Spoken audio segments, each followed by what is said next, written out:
I live in a quiet suburban neighborhood where the most exciting event is the annual block party.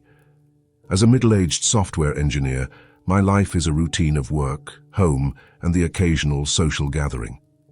That tranquility was shattered one autumn night, which started like any other.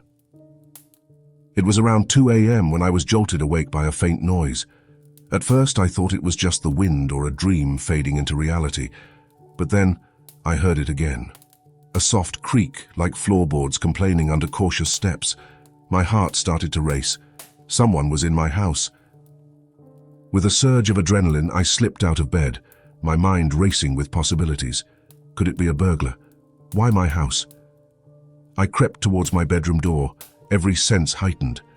As I inched closer, the nocturnal silence of the house seemed to amplify every little sound. Peeking through the slightly ajar door, I saw that the back door was open, a sliver of moonlight casting a ghostly glow into the living room. Then I saw it, a shadow, distinctly human, moving stealthily among my belongings. Panic and curiosity warring within me, I strained my ears to catch any sound. The intruder seemed to be rummaging through my living room. The soft rustling of papers and occasional clink of objects being moved filled the tense air. The recent news reports flashed through my mind, a string of burglaries in nearby neighborhoods, all happening in the dead of night. I realized with a sinking feeling that my house was the latest target. The intruder was still here, and I was alone. My first instinct was to confront, but reason took over.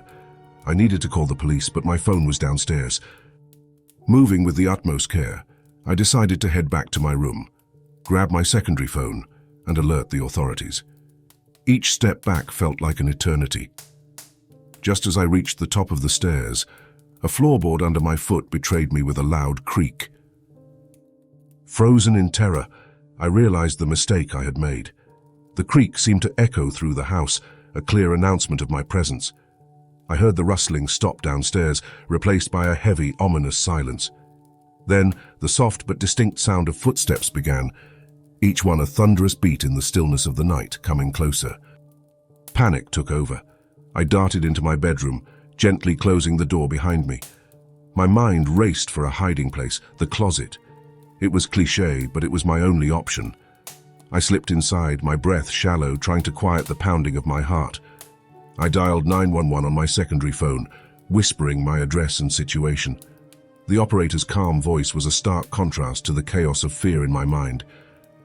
From my hiding spot, I could hear the intruder moving on the landing, doors opening and closing, the search growing nearer.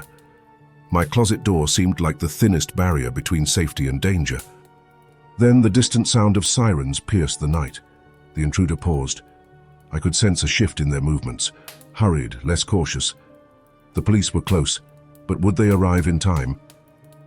As if sensing my thoughts, the closet door swung open. My heart leapt to my throat. For a moment our eyes almost met, but a sudden noise from outside, the unmistakable sound of police cars pulling up, distracted the intruder. They bolted, leaving the door ajar, and my heart still racing in the semi-darkness.